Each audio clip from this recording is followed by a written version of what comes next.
Vamos a empezar entonces ahora el tema de uniones atornilladas. Miren, en el tema de uniones atornilladas eh, hay varias, digamos, dos formas que usualmente se aplica la unión atornillada. Uno es para para ductos y recipientes que contienen algún fluido, ¿no? Esa es una de las aplicaciones de las uniones atornilladas, ¿no? Uniones de bridas, uniones de tubos, tapas de recipientes, ¿no? Para ductos, etcétera, que contienen un fluido. Pero la unión atornillada, para poder, digamos, ser hermética, eh, se utiliza normalmente la empaquetadura. Entonces, las uniones atornilladas con empaquetadura se utilizan para recipientes, para ductos, con la finalidad de hacerlos herméticos la unión, hacer hermética la unión. ¿De acuerdo? La otra aplicación de las uniones atornilladas es la unión de elementos, ya sean estructurales, ¿no? Eh, la unión de una máquina, de un motor con el bastidor, ¿no? La unión del bastidor con el cimiento. Eso son normalmente pues las uniones atornilladas en las cuales denominamos metal-metal, ¿no? Entonces está la unión del metal del bastidor que se une con, digamos, la carcasa del motor o con el dispositivo que nosotros queramos ver, ¿no? Por eso he puesto esta imagen en que representa pues el uso de la unión metal-metal, ¿no? Es decir, para cuando vamos a configurar una estructura de este tipo. Ahora, lógicamente, hay otras aplicaciones de unión metal-metal que podrían ser como esta de acá, ¿no? En la cual es una estructura metálica, puede ser un tijeral, puede ser un edificio, ¿no? Y ahí también tenemos la aplicación de uniones atornilladas, ¿no? Ya ustedes recordarán que las uniones atornilladas tienen la ventaja, pues, precisamente de ensamblar y desamblarse, ¿no? Es decir, montar y desmontar las piezas. Eso permite, pues, transportarlas, ¿no? Eh, armar y desarmar, es decir, podemos instalar un tabladillo y, digamos, hacer una exposición y cuando termina lo desarmamos y lo llevamos a otro sitio, ¿no? Eso es algunas de las aplicaciones de las uniones atornilladas. En nuestro caso, el estudio que nosotros hacemos en este curso es solamente de las uniones metal-metal. Generalmente las uniones con empaquetadura para recipientes a presión, para ductos, ¿no? Lo estudian los mecánicos, ¿no? Hacen instalación de tuberías eh, para recipientes que contienen fluidos, etcétera. Normalmente eh, tiene que considerar las empaquetaduras, ¿no? Entonces, en el texto en el texto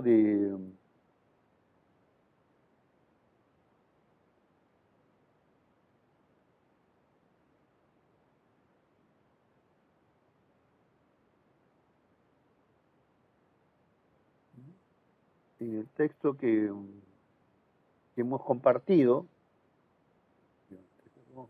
bueno,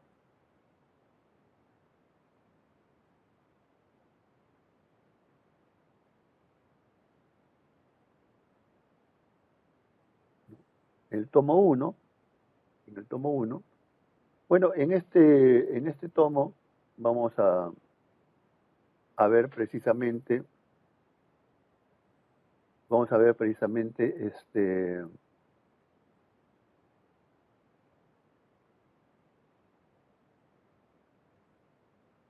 las uniones atornilladas, ¿no?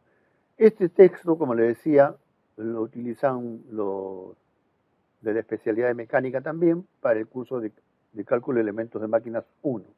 Y acá tienen uniones atornilladas y empieza pues considerando siempre uniones con empaquetadura, ¿no? Uniones con empaquetadura.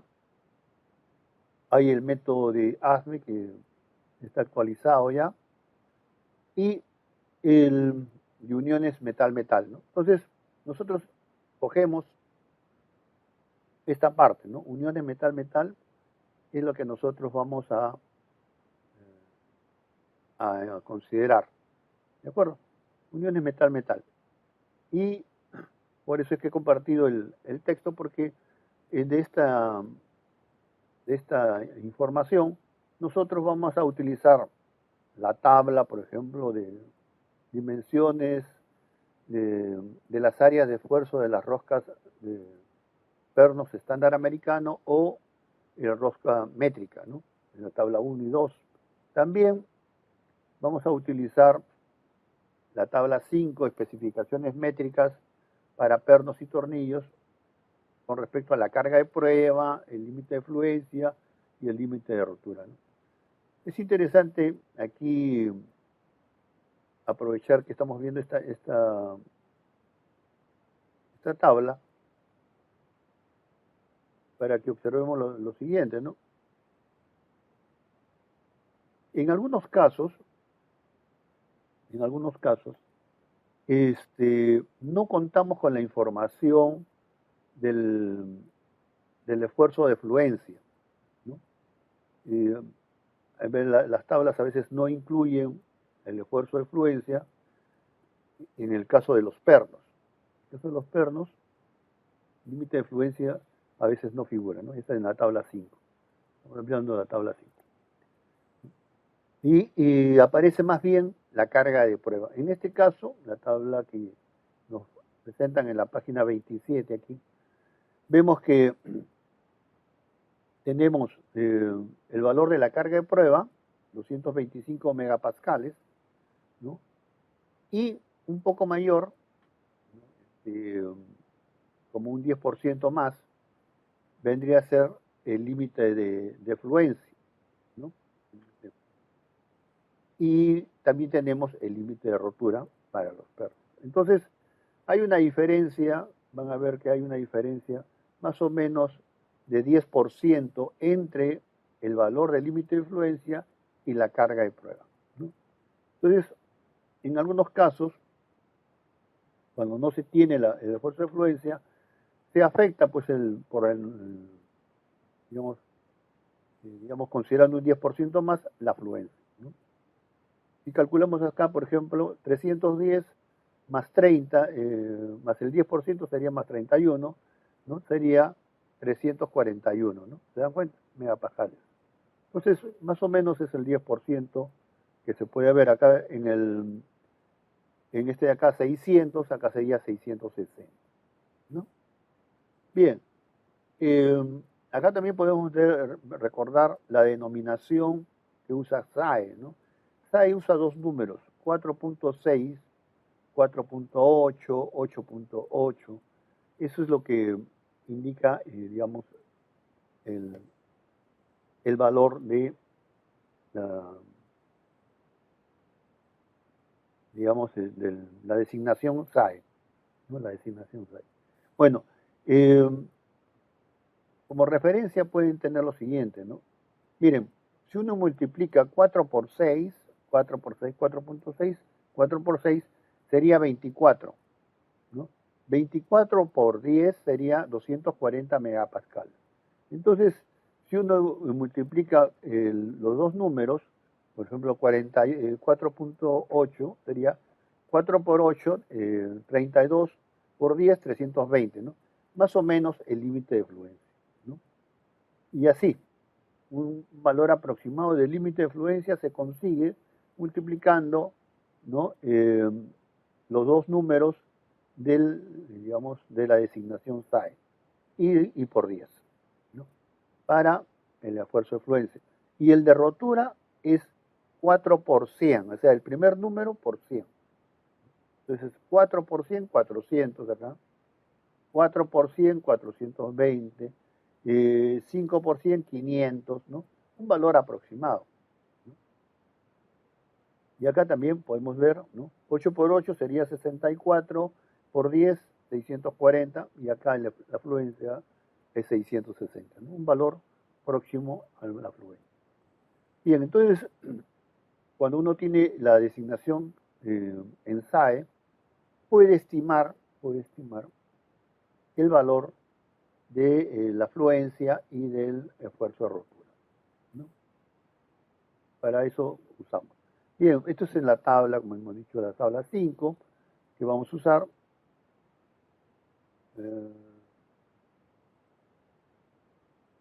¿No? Entonces, tenemos acá la tabla 6, a rotarla también.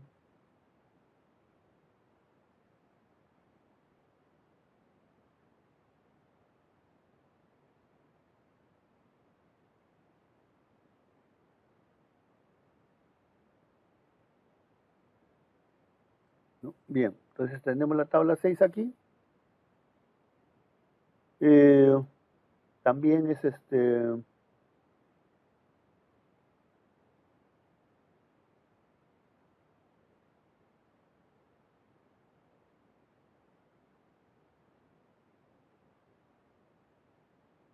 ¿no? Podemos ver aquí, nos dan los valores de acuerdo a la designación, ¿no? Este es con la designación ASTM, de acuerdo a la designación ASTM, tenemos el A307, el A325, este es uno de los más usados, el A325 es uno de los más usados, y tenemos acá el esfuerzo de rotura y el esfuerzo de fluencia, ¿no? Y el equivalente en SAE, aquí está el equivalente en SAE, ¿no? Grado 5. El A325 tiene un equivalente con el grado 5. Bien, y acá tiene fluencia, ¿no? En kilogramos milímetro cuadrado, acá hay otras unidades. Y acá está en el esfuerzo de rotura, ¿no?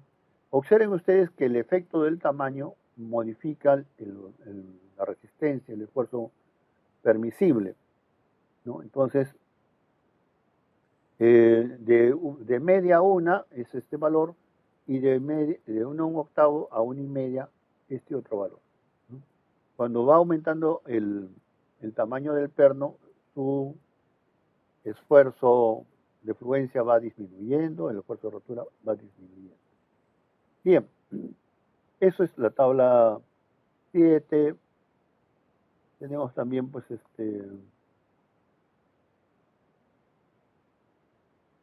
la siguiente tabla,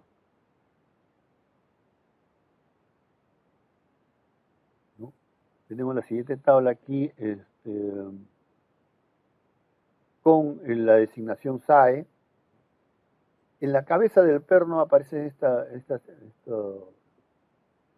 estas marcas, ¿no?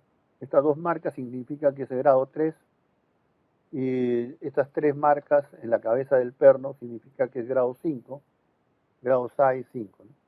Y aquí también tenemos la carga de prueba y el esfuerzo de rotura. Por ejemplo, en esta tabla no figura el esfuerzo de fluencia, ¿no? No figura el esfuerzo de fluencia. Pero ya sabemos que es un poco, 10% más, ¿no? Aproximadamente. Bien. Entonces, esa es la información que nosotros tenemos en estas tablas y son las que vamos a utilizar, ¿no? Entonces, vamos a ver eso.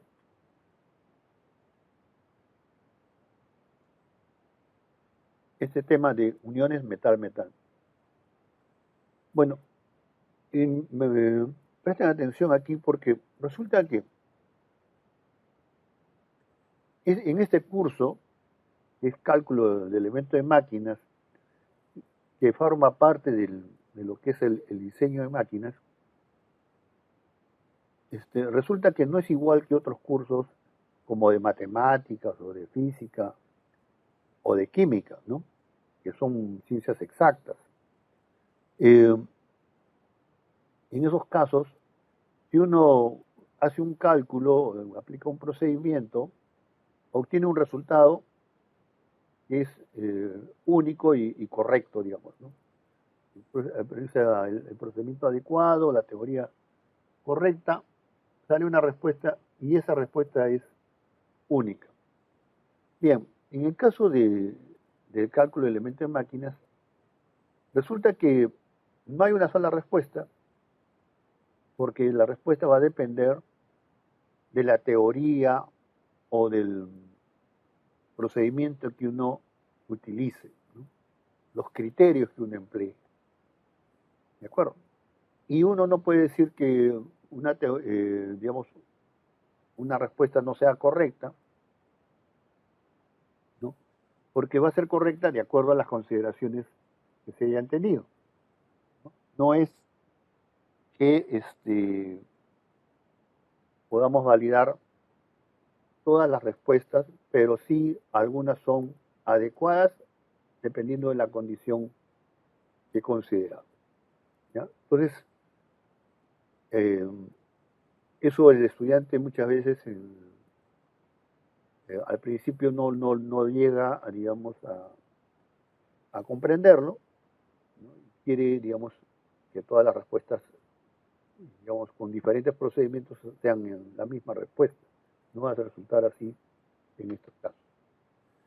Por ejemplo, en uniones atornilladas tenemos dos criterios, ¿no? Un criterio es que se esté aplicando eh, ajuste adecuado o ajuste controlado, ¿no? Considerando el ajuste adecuado, nosotros en este caso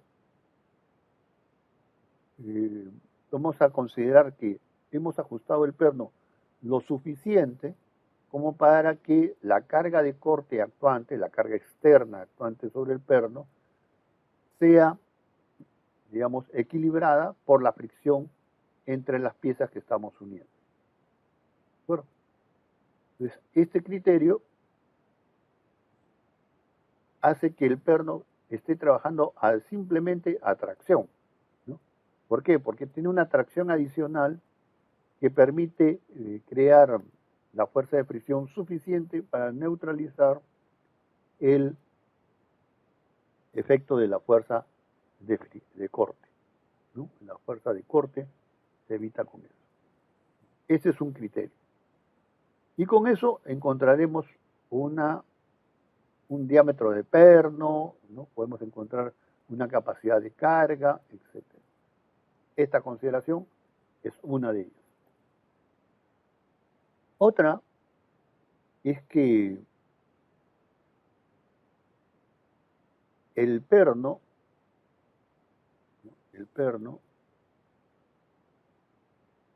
¿no? tenga que soportar carga de tracción y carga de corte. Simultáneamente soporta ambas cargas.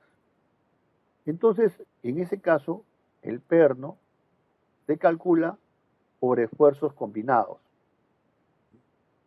Cuando tenemos esfuerzos combinados,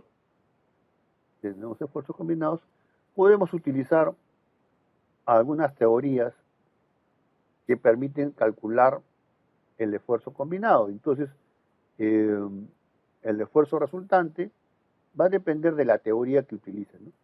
Hay teorías, pues, del máximo esfuerzo cortante, que es la de Tresca, la teoría de máxima energía de distorsión, que es la de von Mises, ¿no? Y así hay diferentes teorías que se aplican para esfuerzos combinados. Las que usamos para pernos son estas dos precisamente, ¿no? Y entonces, acá ya verían ustedes que podemos tener el cálculo de una unión atornillada considerando ajuste controlado, ajuste adecuado, y la otra condición en la cual suponemos que el perno soporta carga combinada de tracción y corte. Son dos, ¿no? Ahora, esta segunda, en la que es esfuerzos combinados, existen varias teorías, ¿no?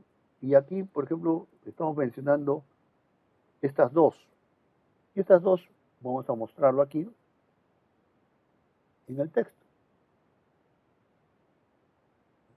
Nuevamente estoy regresando al texto de donde tenemos las tablas del ingeniero Alba.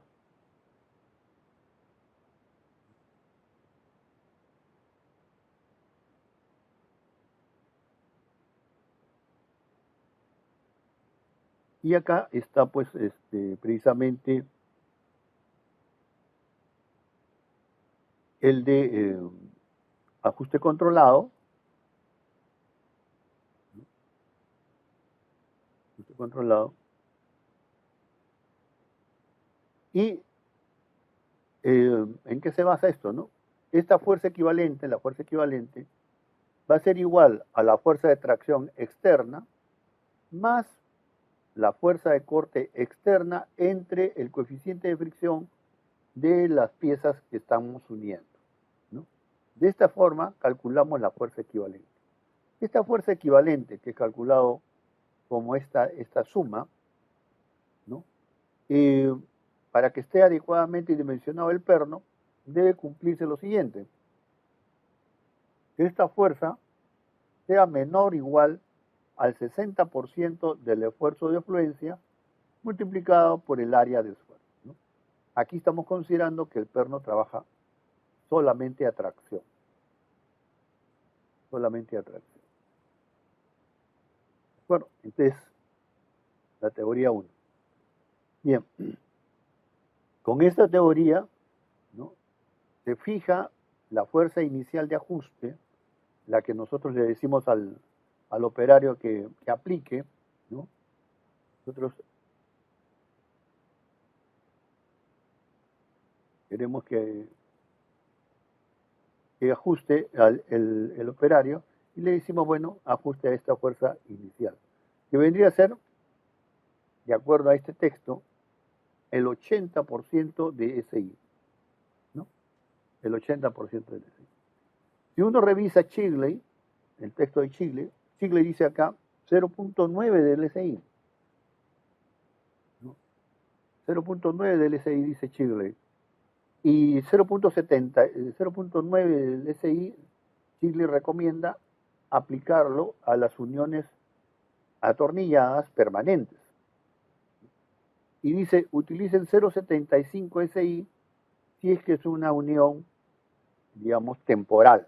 Es decir, que vamos a estar armando y desarmando las piezas, entonces en ese caso el ajuste debe ser 0.75 SI.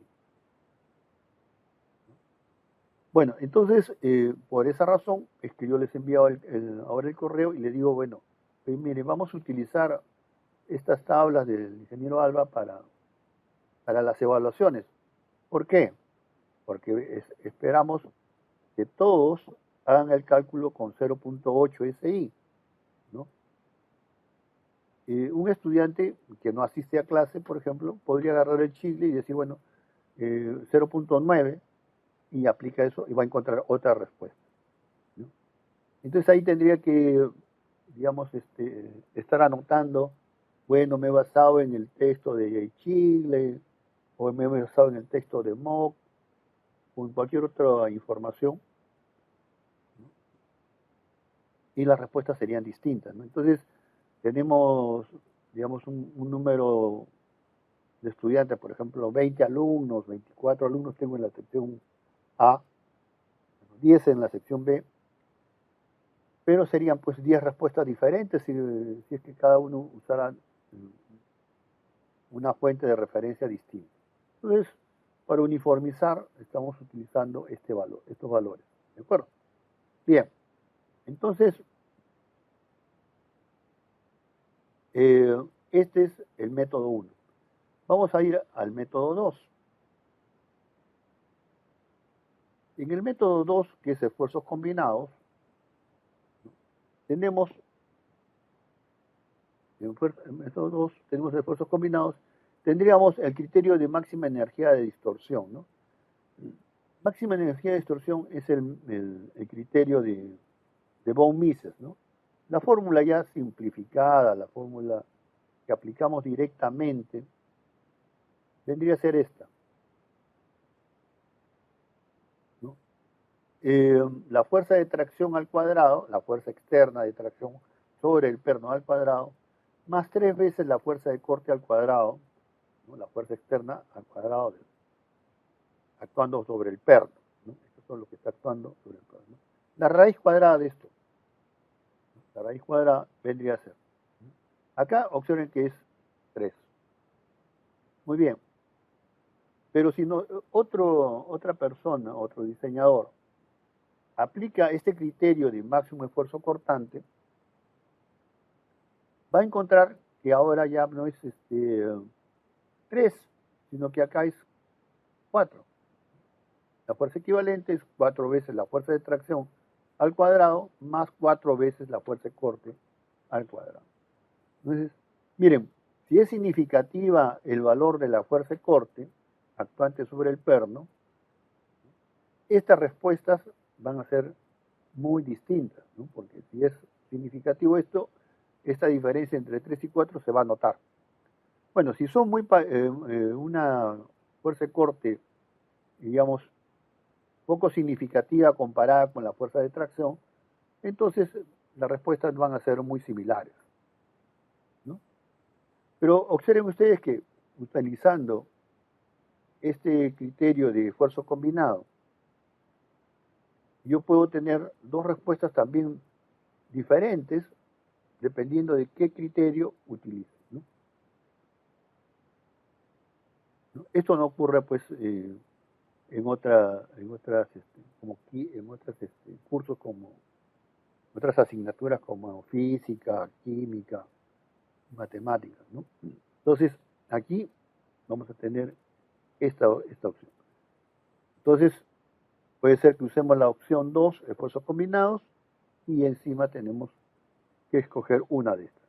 En las evaluaciones, en los exámenes, etcétera, vamos a emplear, de acuerdo a la pregunta, se va a indicar, ¿no? Utilice el criterio tal o utilice tal método. Entonces vamos a especificar con cuál de las teorías queremos que lo calcule. Pero si yo estoy trabajando, voy a trabajar en algún taller, en alguna empresa, y necesito calcular los pernos,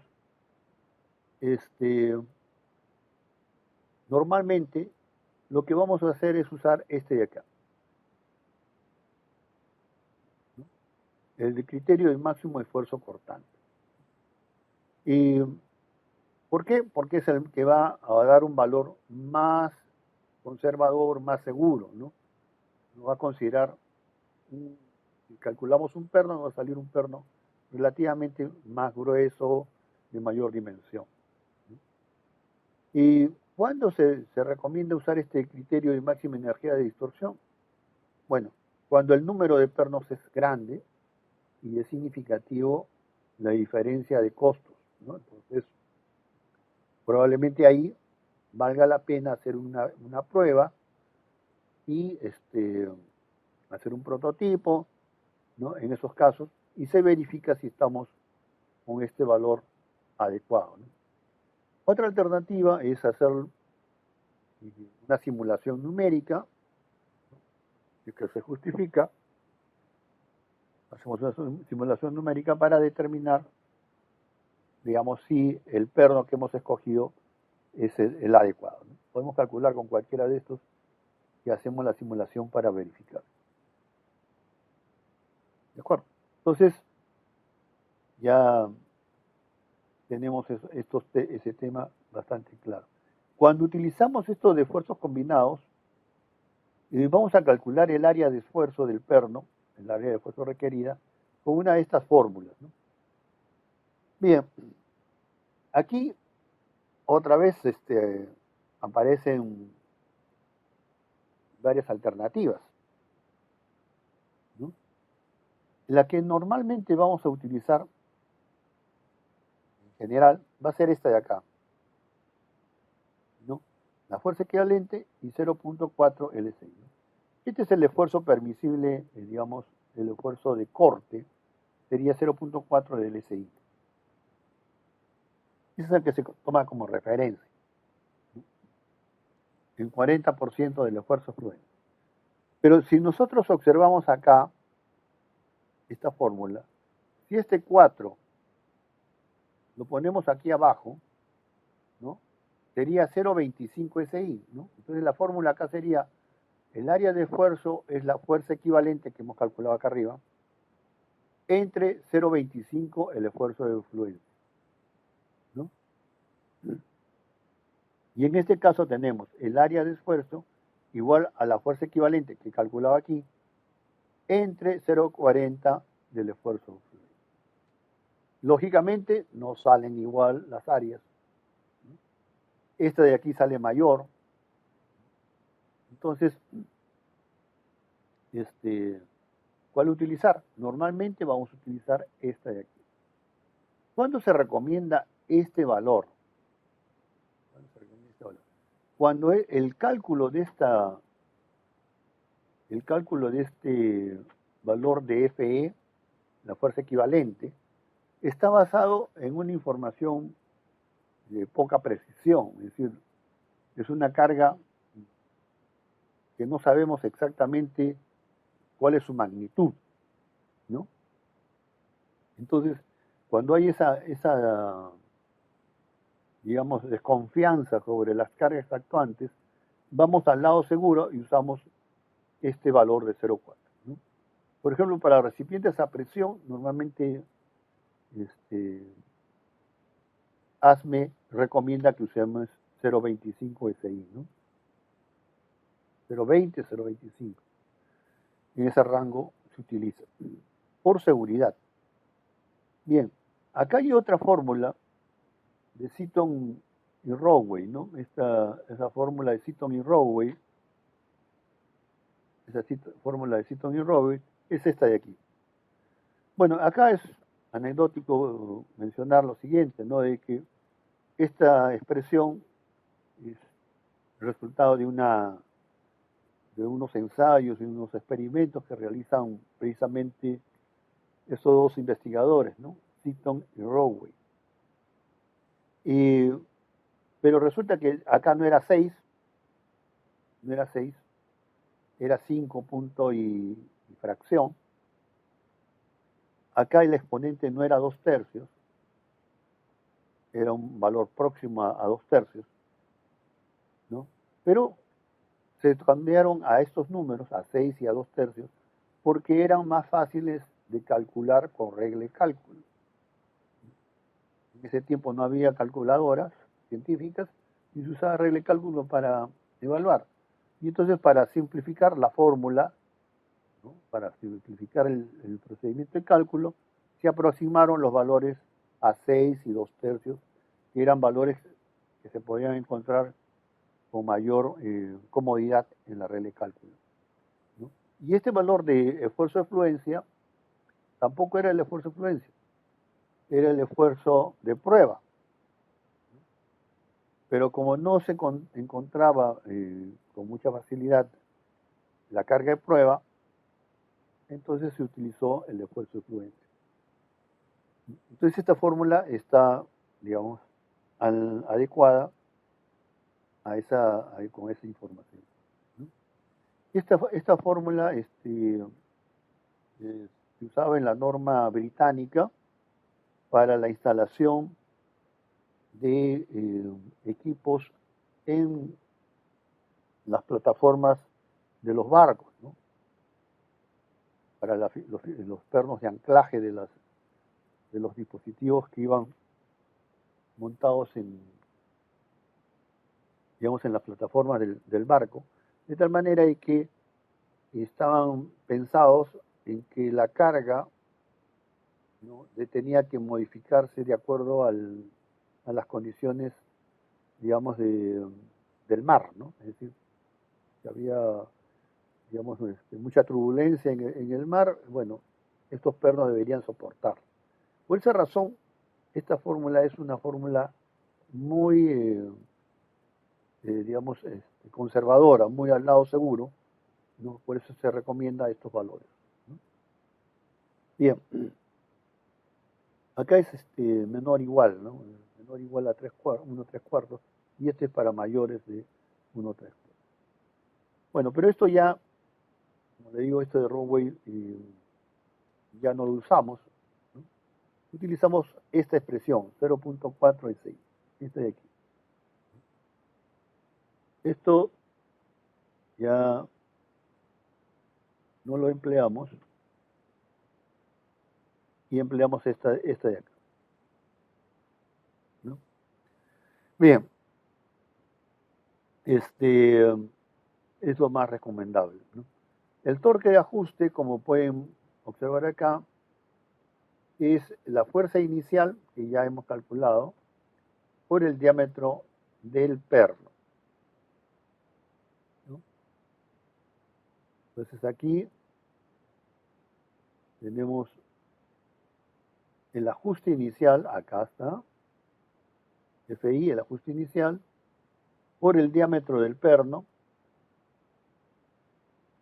¿no? Por el diámetro del perno, y por este factor, ¿no? Este factor que vendría a ser como un factor de fricción, ¿no? Entonces, de acuerdo a este texto, tenemos que este factor va de 0,10 a 0,15, ¿no? La fuerza inicial por el diámetro del perno. Si uno revisa el libro de Shigley, va a encontrar que hay otros valores, ¿no?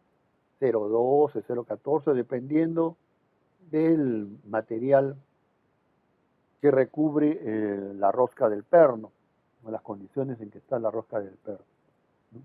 Pero así, digamos, en forma más gruesa, acá se menciona lubricados y en seco, ¿no? Son dos opciones. Y aquí también deben notar lo siguiente, ¿no? En el caso de lubricados puede ser de 0,10 a 0,15. Entonces, alguien podría calcular con 0,15, otro podría calcular con 0,10 y tendríamos también torques diferentes. Eso hay que tenerlo también en cuenta. Bien, otro aspecto que hay que tener en cuenta en el caso de las uniones atornilladas, en el caso de los cálculos, es que, por ejemplo, eh, consideramos tracción directa cuando la carga externa pasa por el centro de los pernos y suponemos, miren, que se distribuye en forma uniforme, es decir, que cada perno toma la misma cantidad de fuerza,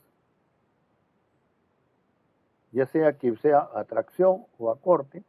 Estamos considerando que cada uno de los pernos del grupo que está uniendo, toma igual carga. Eso es una aproximación y que ya en laboratorio, etcétera, se ha comprobado que no es así. Pero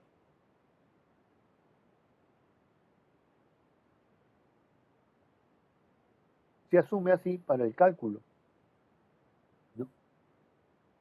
Uno porque simplifica y el otro es porque nos da respuestas bastante, bastante seguras.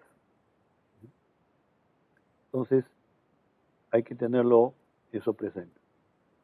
Si hacen una simulación numérica, también van a encontrar que esta exactamente no va a ocurrir y que los pernos toman diferente carga. Bien, eso es como un comentario porque normalmente vamos a considerar la aplicación de esta fórmula, ¿no? Tanto para el corte directo como para el corte indirecto, ¿no? Y tracción indirecta, ¿no?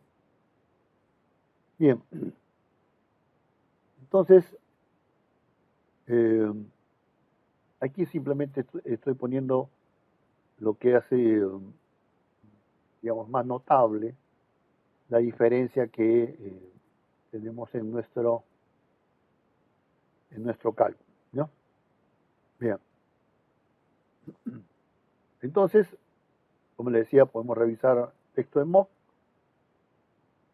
pero vamos a utilizar texto de Chile, texto de mock, pero vamos a utilizarla de referencia para los cálculos este de aquí, ¿no? Entonces, eso es importante que lo compartan con sus compañeros que no asisten a clase para que no exista mayor duda. Vamos a ver ahora algunos videos, ¿no?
Ah, es el mismo. Bueno,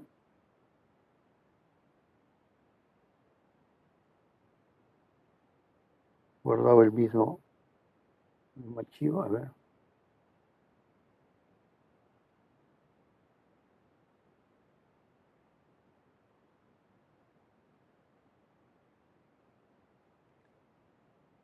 Ah, este es de la instalación de pernos, ¿de acuerdo? Bueno, vamos a ver.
Bueno, aquí observan ustedes que la espiga del perno, se ha fracturado, ¿no? Y se va a fracturar precisamente porque alcanza el, el esfuerzo de corte máximo en el perno, en el vástago del perno. Eso asegura que se ha alcanzado un ajuste adecuado en, en la tuerca, ¿no?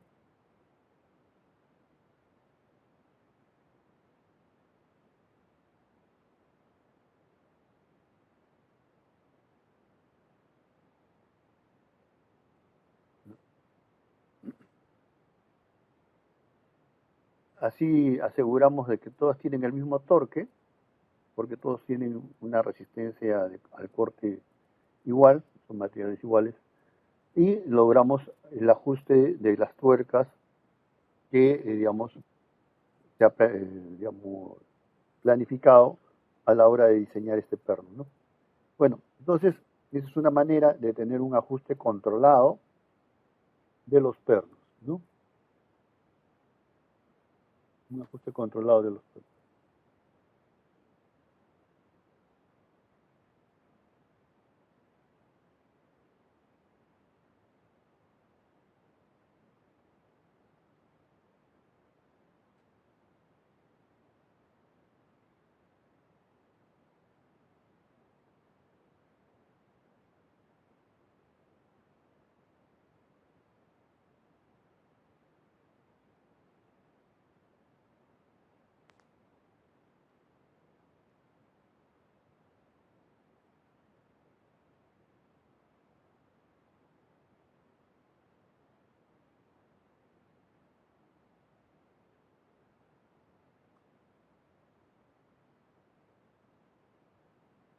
Bueno, este video les estoy poniendo para que vean que no siempre es fácil de ubicar la unión de los pernos, ¿no? Y de verificar el ajuste. Bueno, entonces, esto no es tan sencillo después de garantizar que el ajuste del perno es el adecuado, ¿no?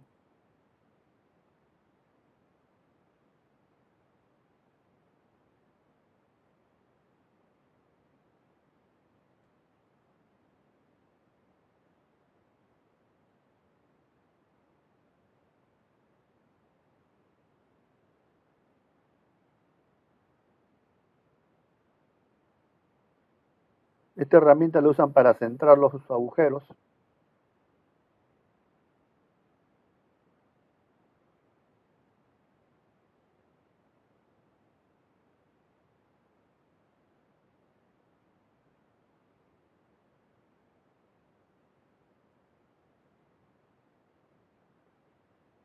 ¿No?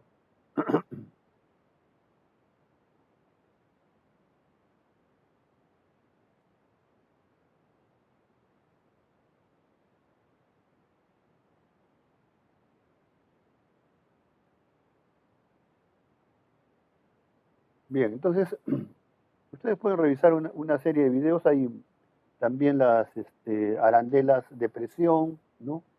Eh, hay diferentes sistemas para garantizar el ajuste adecuado, no podemos usar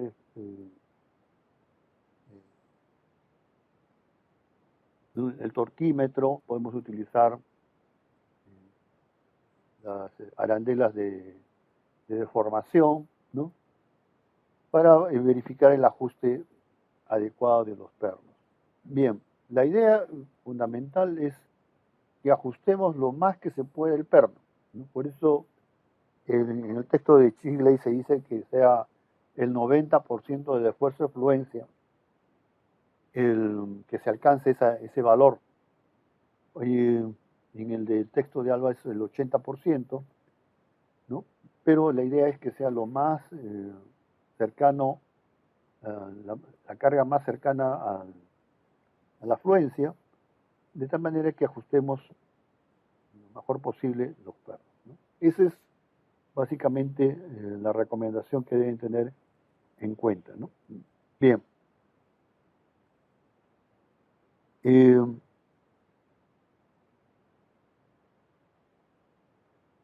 Vamos a ver entonces ahora el, el cálculo de estos pernos, ¿no? Cálculo de los pernos. Como hemos visto aquí en las tablas, existen varias consideraciones. Una es que la carga externa produzca tracción en los pernos, ¿no? Y que la carga esté pasando por el centro del grupo de los pernos, ¿no? Es decir, yo tengo un determinado grupo de pernos y la carga pasa por el centroide de ellos. Veamos aquí. Entonces, acá tengo un grupo de pernos, acá tengo 3, y la carga, que es esta barra, pasa por el centro de los pernos, ¿no? Entonces, cada uno de estos pernos, estos 3 que están aquí, van a soportar 1/3 de la carga total. Esa es básicamente la idea. Acá tenemos otro, ¿no? Entonces voy a copiarlo esta vez.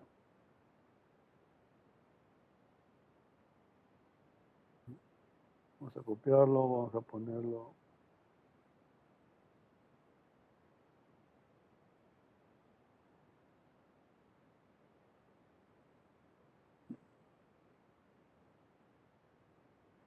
Bien. Entonces, miren, yo tengo aquí 3 pernos, eh, otros 3 pernos acá y otros 3 pernos aquí. Entonces, yo voy a agarrar, voy a copiar esto.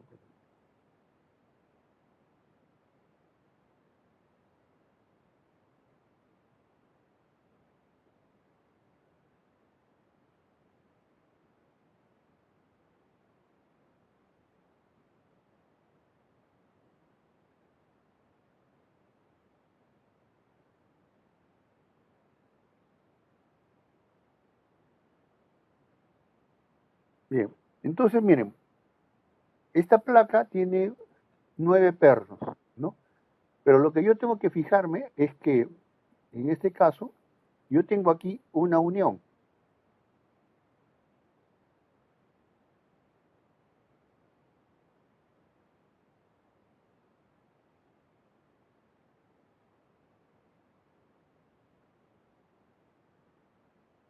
¿No? Tengo acá una unión. Esto de aquí es una unión, ¿no?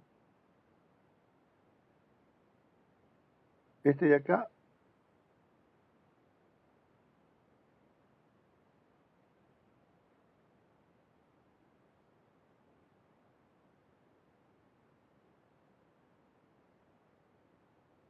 soporta una carga. Estos 3 están soportando una carga así, ¿no? Entonces yo tengo aquí que entre estos elementos, estoy uniendo este de acá,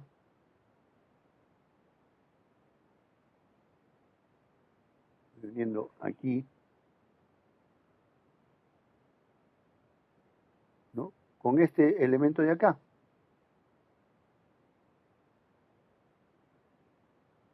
Entonces,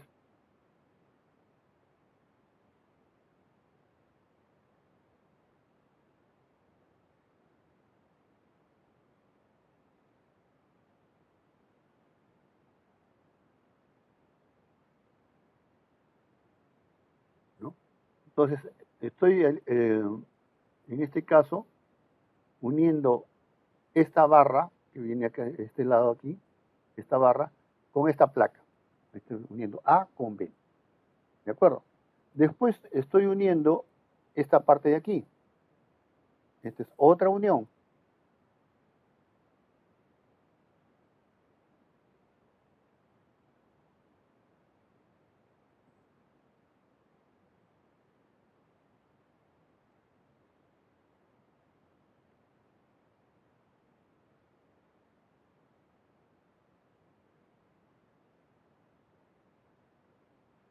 Esta es otra unión. Acá también tengo la placa, la misma placa B. Y tengo la placa B.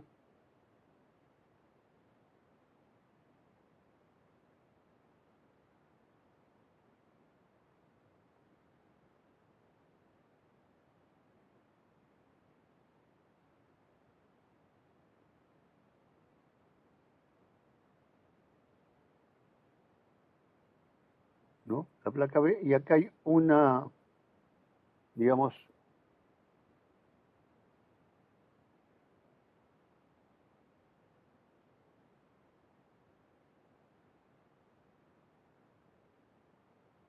una placa, una,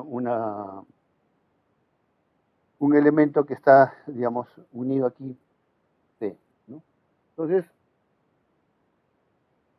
Ahora, estos tres están uniendo a la columna. Estos de acá, estos tres, están uniendo a la columna. Entonces, acá tenemos otra unión.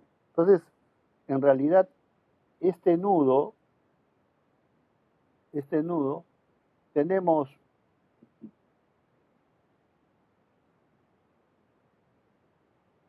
una unión acá, ¿no? Tenemos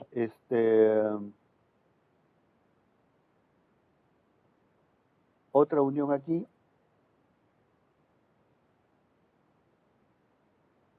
así, ¿no? Entonces, bueno, pero la carga está pasando, en este caso, por el centroide o el centro del grupo de los pernos, es decir, geométricamente la carga está pasando por el centro, ¿no? Igual aquí.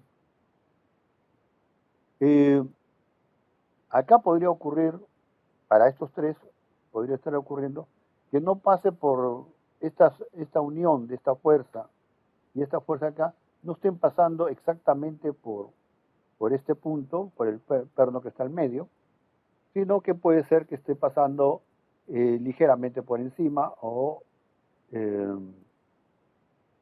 ligeramente por debajo, ¿no? Es decir, no esté exactamente pasando por este punto que es el centro de los tres pernos, ¿no?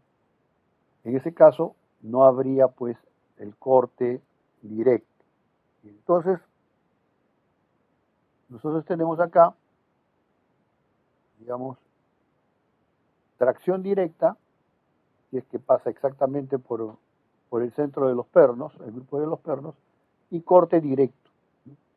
Como les digo, acá estamos suponiendo, en estos casos suponemos, que la carga total se divide en forma proporcional en cada uno de los pernos, ¿no? Esa es, digamos, la condición, ¿no? Si lo vemos acá, podemos verlo aquí.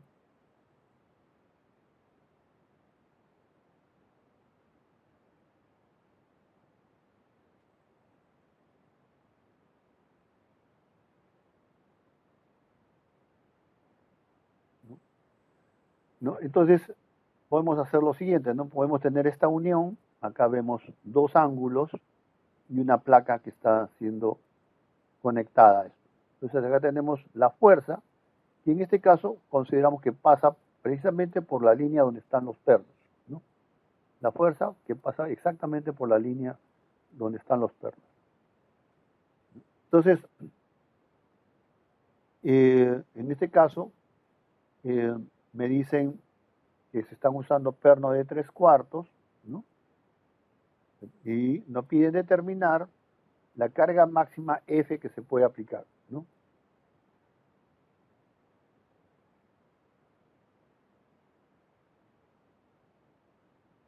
Esta carga F, ¿cuál es lo máximo que puedo aplicar? Bueno, aquí lo primero que tengo que hacer es que esta carga F está siendo equilibrada por F medios acá y por F medios acá, ¿no? Es decir, la suma de fuerzas es igual a 0. Bien, ¿y por dónde se transmite esta fuerza? Por estos pernos que están acá. ¿Qué ocurre sobre el perno? El perno está siendo cortado. El perno está siendo cortado. Entonces, yo tendría acá, si este es el perno,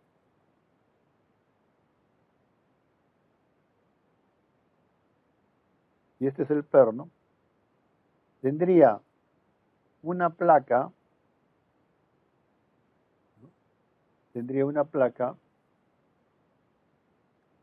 que viene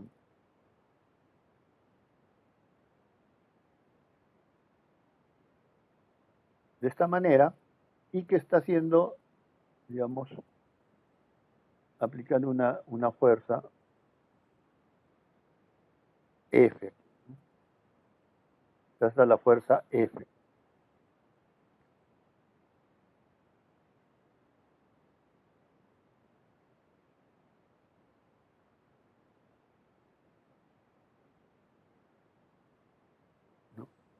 Y tendría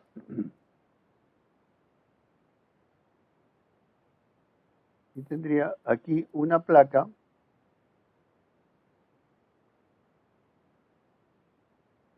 y aquí otra,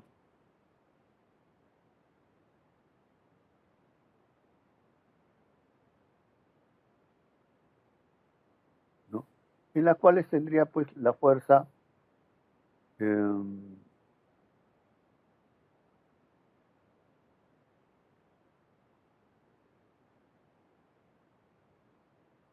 equilibración.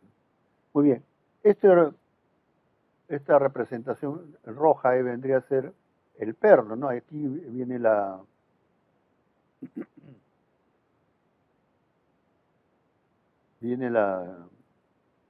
cabeza del perno acá, ¿no? Acá está la cabeza del perno, representación simple de la cabeza del perno. Acá tendríamos la tuerca,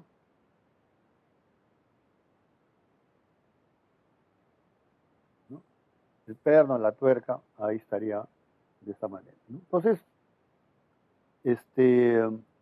¿dónde se está cortando el perno? Porque acá hay una fuerza de corte, ¿no? Ya tendríamos eh,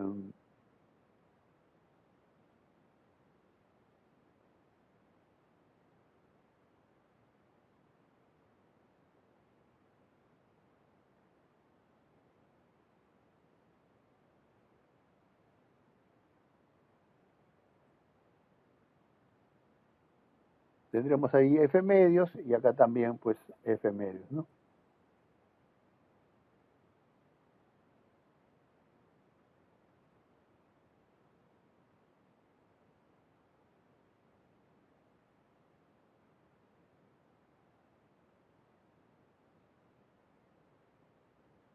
Ahí está, ¿no? Bueno, equilibrando a esta fuerza F. ¿Dónde estaría siendo cortado el perno? Podríamos señalarlo, ¿no?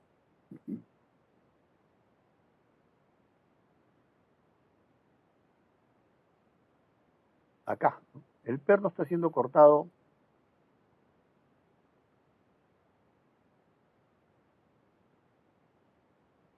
aquí y está siendo cortado ahí. Ahí está siendo cortado el perno, ¿no? Por eso, acá me están diciendo que este perno es de 3/4, ¿no? Ese es el dato de la pregunta, y y me piden saber cuál es la fuerza máxima que puedo aplicar considerando esta condición. Entonces, eso es lo que estamos haciendo aquí. Entonces, bien, el área del perno, me dicen perno de 3/4 UNC, ¿no? UNC significa unificado rosca basta, ¿no? Esta es de la norma americana, ¿no? En realidad, el unificado significa que es un código o una dimensión unificada para Inglaterra, Estados Unidos y Canadá, ¿no? Para ellos está unificada esta característica del perno. Entonces, ese estándar que utilizan ellos es el que tenemos acá en las tablas. Es el estándar americano, es para 3/4, ¿no? Y para 3/4 vemos entonces la dimensión en la tabla. Y me dicen que es del material ASTM A325. ¿De acuerdo? Ya hemos visto eso en las tablas, ahora voy a utilizarlo. Vemos acá, ¿no? En la tabla el área de esfuerzo, 0.3345 pulgadas cuadradas, ¿no? Y el esfuerzo de fluencia, que también lo sacamos de las tablas, 64.8 kilogramos sobre milímetro cuadrado.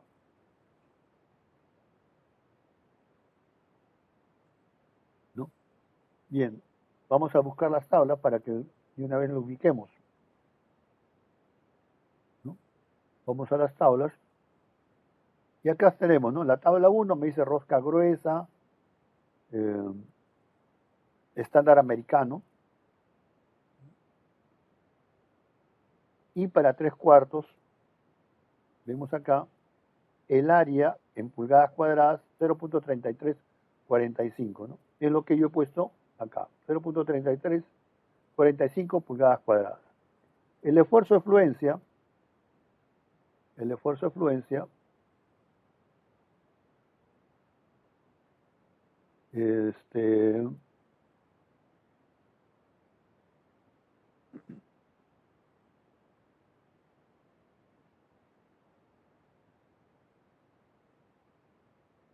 de la tabla 7, lo voy a sacar, mirar.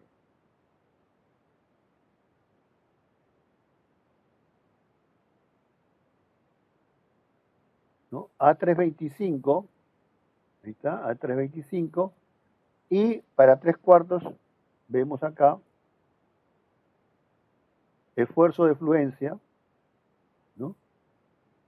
Para 3/4 me sale 64.8. 64.8. Entonces venimos acá, de ahí salió este valor. Bueno, y aquí estoy considerando ajuste controlado, miren, estoy poniendo aquí ajuste controlado. Bueno, aquí lo primero que hago es uniformizar las unidades, ¿no? Podríamos pasar pulgadas a milímetros cuadrados y quedarnos con kilogramos, también podría ser una opción, ¿no? Y la otra es la que he hecho aquí, pasar kilogramos sobre milímetro cuadrado a PSI, a libra sobre pulgada cuadrada. Entonces, esto es lo que hemos hecho acá. Hemos pasado de libras a pulgadas cuadradas, ¿no?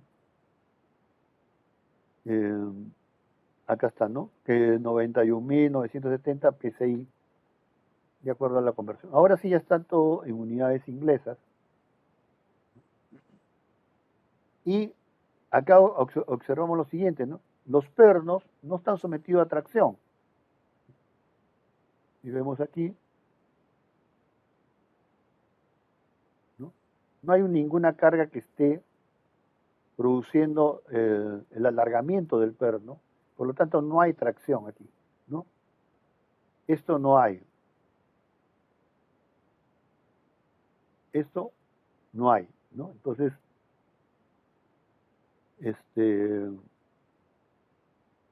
solamente tenemos corte. Vamos a tener corte aquí y corte acá. Bien. Entonces, calculamos el área, calculamos la fuerza equivalente. Para eso necesito el valor del coeficiente de fricción entre las placas, es decir, entre este ángulo y la plancha, entre este ángulo y la plancha. Hemos puesto como dato 0.35 el coeficiente de fricción, ¿no? Podemos modificarlo también, y podemos calcular la fuerza equivalente, ¿no? Recuerden, ¿no? 60% del esfuerzo de fluencia por el área del perno. Eso me da ya la fuerza equivalente. La fuerza equivalente. ¿No?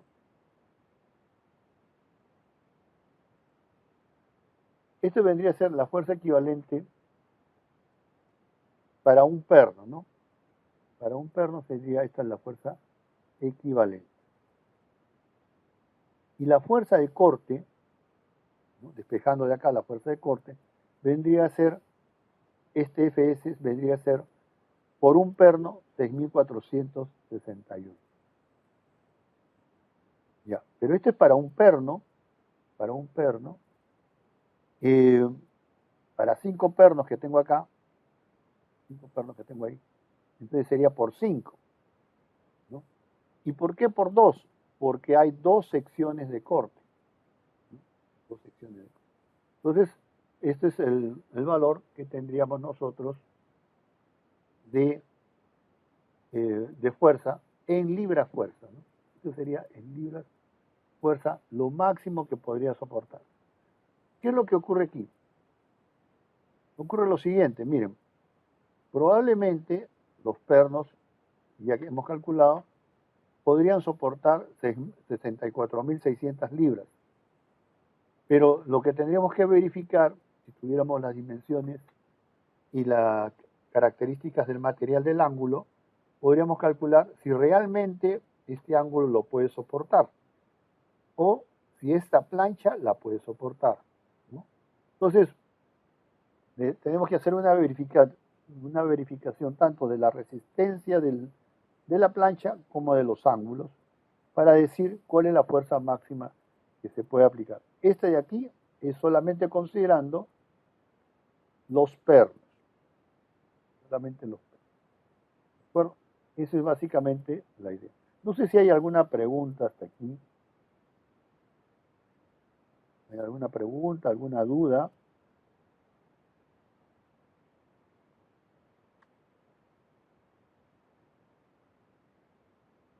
Bueno, lo que siempre causa a veces, como le decía, preocupación es que uno puede tener esta respuesta y podría tener, si considera otro método, otra respuesta, ¿no? Bien, aquí estamos considerando otra forma, ¿no?, de cálculo. Aquí en este caso,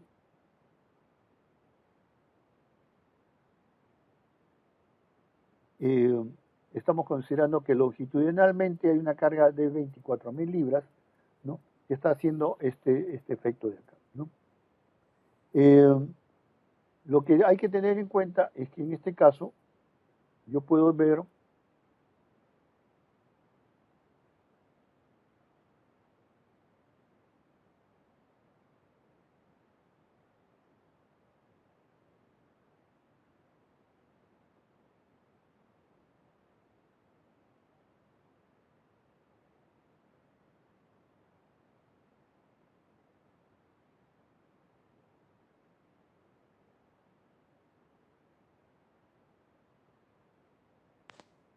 en este caso puedo ver que esta placa de unión en el medio tiene 8 pernos, ¿no? Tiene 8 pernos. Acá tenemos 8 pernos.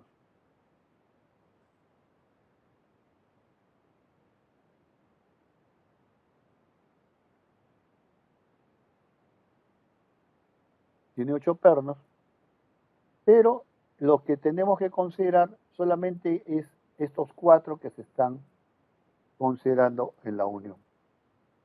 ¿De acuerdo? Y vamos a observar lo siguiente, ¿no?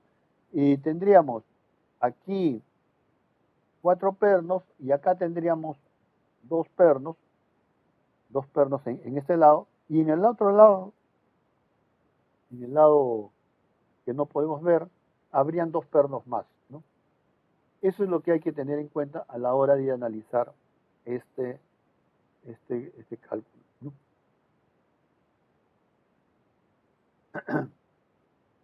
Acá hay otro ejemplo en el cual vamos a aplicar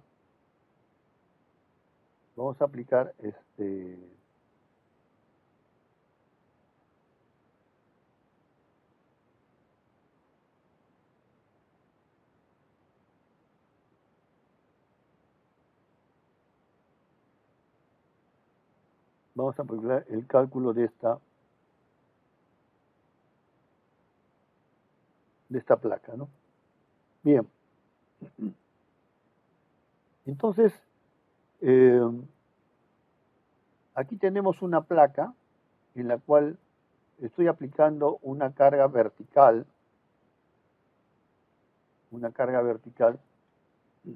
a una cierta distancia, ¿no? Aquí la distancia es 20 pulgadas, la distancia que tenemos acá es 20 pulgadas, la distancia en que se aplica la carga al centroide de los pernos, ¿no? Ahora, alguno de ustedes podría decir, bueno, podrían ser pernos digamos, uno más chico, otro más grande, ¿no? Bueno, pero en las uniones atornilladas, como habrán observado, no se usan pues un perno de 3/8, uno de 3/4 y uno de 1,5 pulgadas, ¿no? Se utilizan pernos de igual tamaño. Normalmente usamos pernos de igual tamaño. Eso por razones de facilidad de montaje, ¿no? Para que sean, digamos, eh, menor costo, etcétera, ¿no? Entonces, los diámetros de pernos son iguales en este grupo. Por eso es que en la fórmula se usa, digamos, en la fórmula que hemos visto, estamos utilizando, estamos utilizando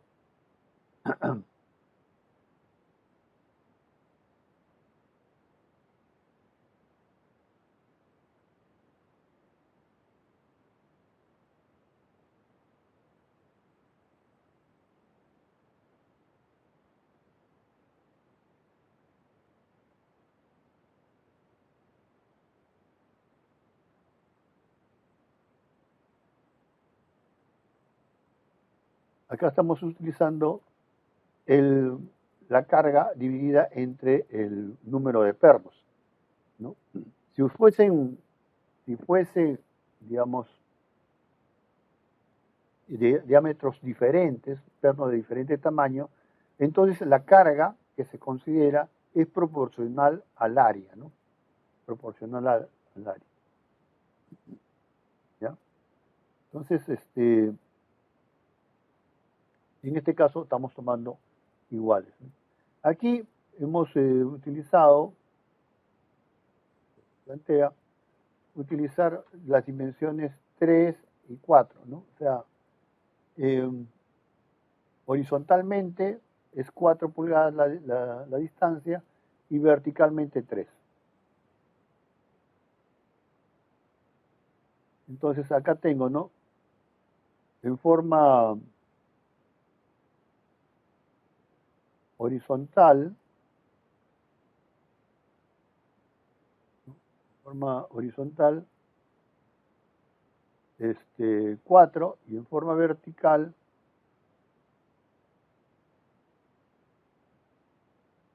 3, ¿no? Acá tengo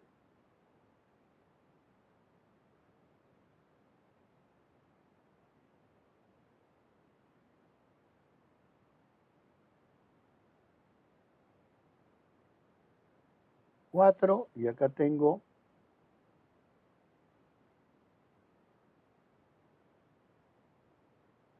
3, ¿no? Voy a poner acá 4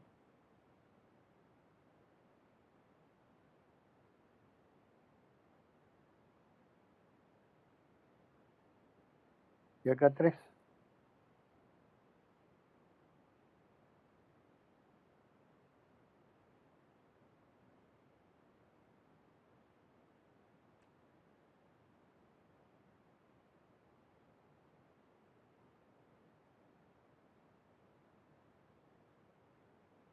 Entonces, bueno, eso es 4 y 3, eso es para que nosotros rápidamente podamos darnos cuenta que aquí es 5, ¿no?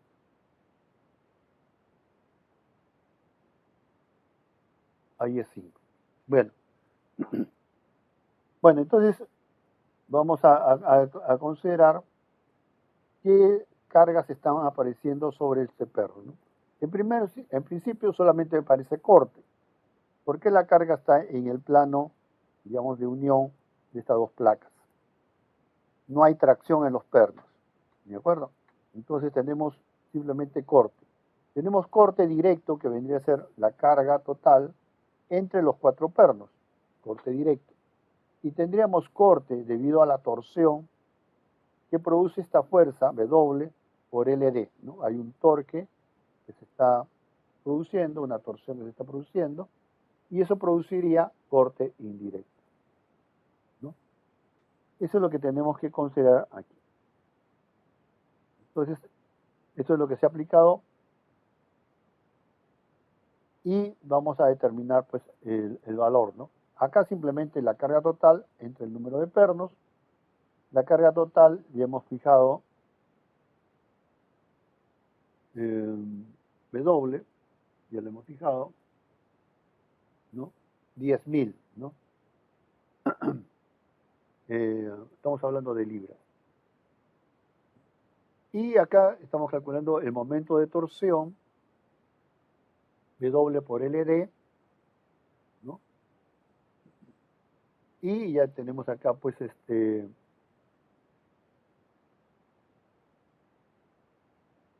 LD igual a 20 pulgadas, ¿no? Y ese sería el valor, ¿no? Con eso calculamos, aplicamos la expresión de fuerza de corte, ¿no? De fuerza de corte, que vendría a ser el momento por la distancia al perno que estamos considerando, podría ser C1 o C2. Acá nos podemos dar cuenta que C1, C2, C3 son iguales, todos son 5. Y por la sumatoria de las distancias al cuadrado, ¿no? Con eso ya calculamos y ya tenemos la fuerza tanto horizontal como vertical en el perno. Aquí podemos observar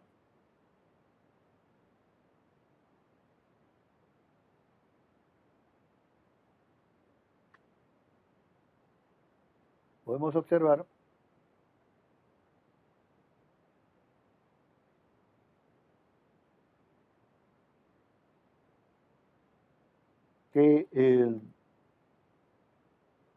la fuerza que actúa en el perno 2, la fuerza de corte que actúa en el perno 2, tiene una componente horizontal hacia la derecha y una vertical hacia abajo. Como la de corte directo también es vertical hacia abajo, ahí se sumarían estas dos fuerzas de corte, ¿no? En el caso del perno 1, acá la componente es hacia arriba, vertical hacia arriba, y la de corte directo sería vertical hacia abajo. Ahí sería una diferencia. Por lo tanto, el perno 2 está soportando mayor carga de corte, ¿no? Mayor que el perno 1. Y eso es lo que se ha hecho aquí, ¿no? Se ha calculado para el perno 2 y calculamos la fuerza y calculamos el área del perno, ¿no?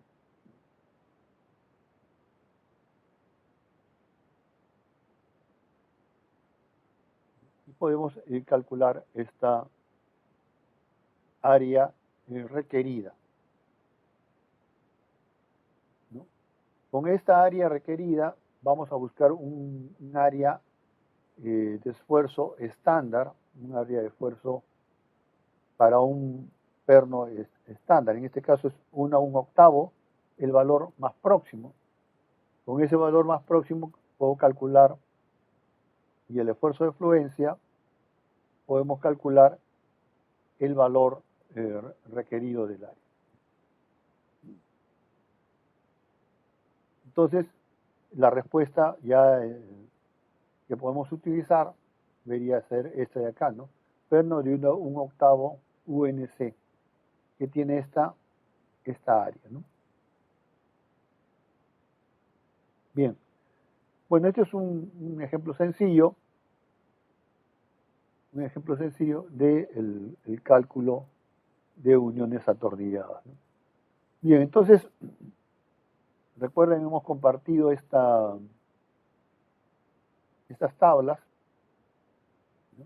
Compartido, ustedes pueden revisarlo aquí.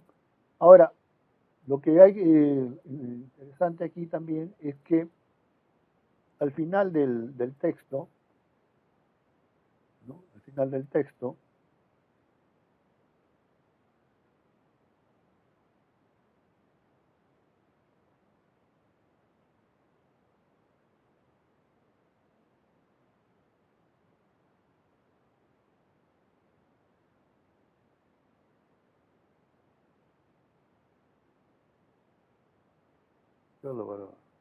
Al final del texto ustedes van a encontrar unos problemas resueltos. Van a encontrar problemas resueltos que les pueden servir de referencia, ¿no? Entonces acá hay algunos ejemplos para el cálculo de los pernos, ¿no? Más adelante van a encontrar de soldadura y así, ¿no? Entonces,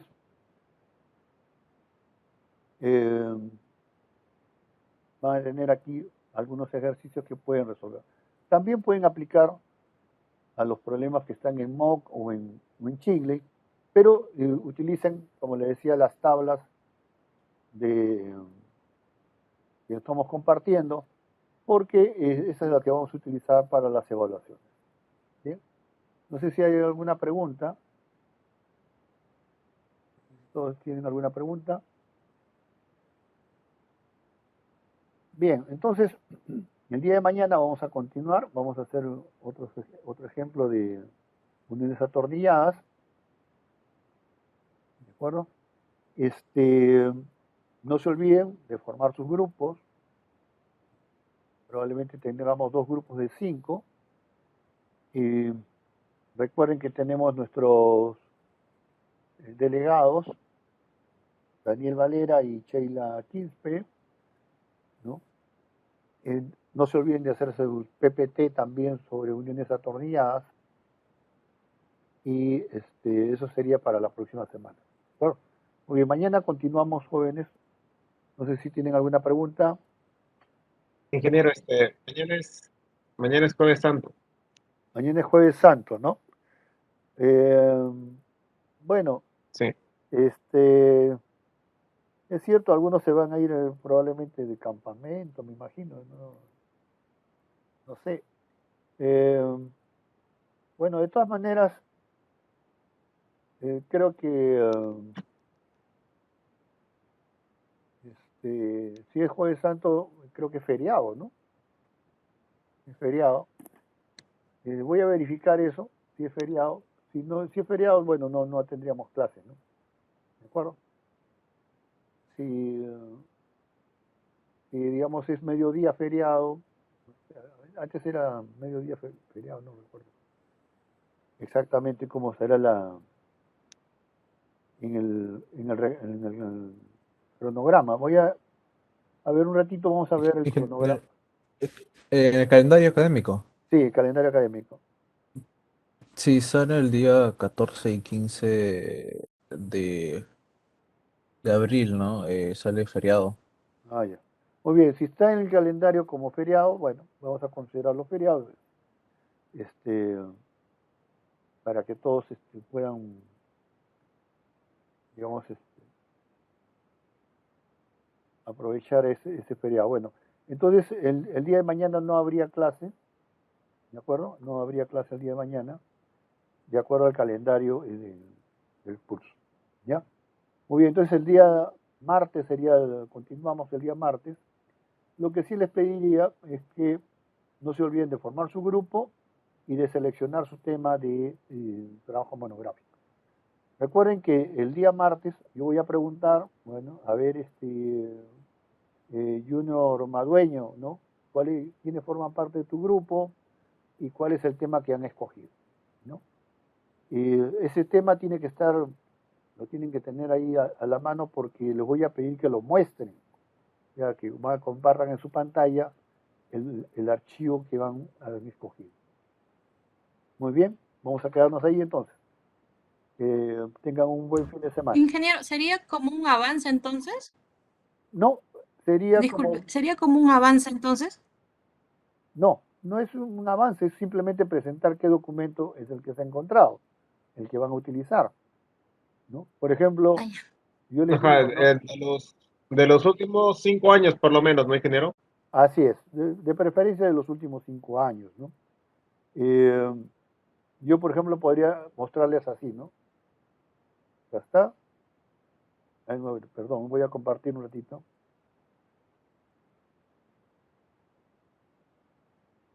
Entonces, ustedes vendrían acá a compartir y yo estaría compartiendo así y ustedes también.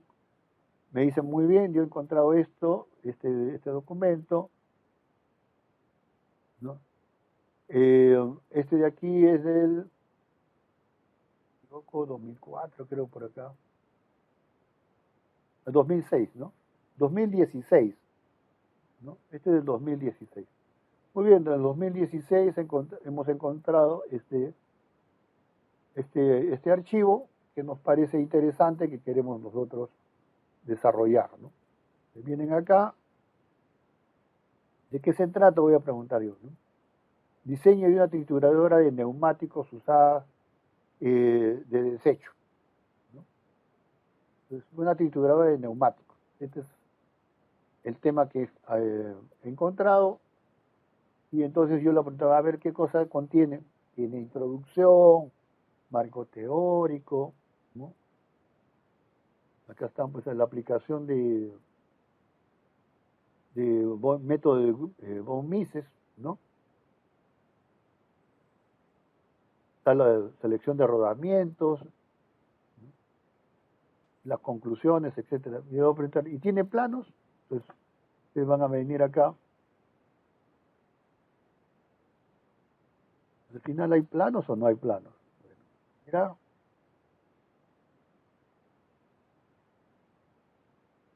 Bueno, como podemos ver, hay procedimientos de cálculo, ¿no? Un chavetero, los rodamientos. Parece que está bastante completo este, ¿no? Revisamos así nada más.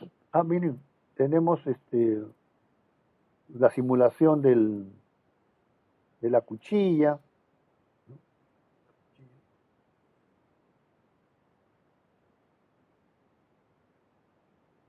Bueno, eso es lo que hemos encontrado en este archivo, pero no hay planos, ¿eh?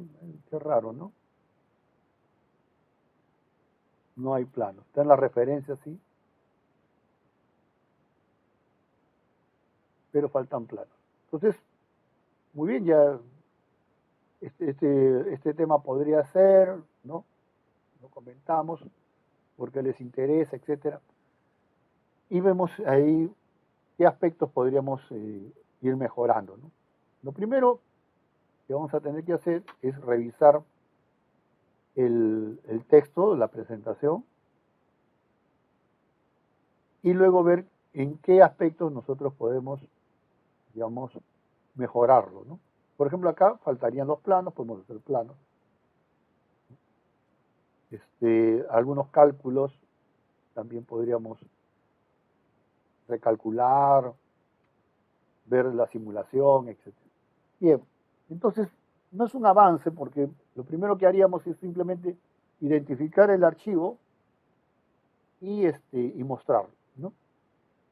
La siguiente semana ya podríamos ir viendo en el contenido qué aspectos son los que tenemos posibilidades de mejorar, ¿no? Bien, vamos a quedarnos ahí, jóvenes. El día de martes continuamos.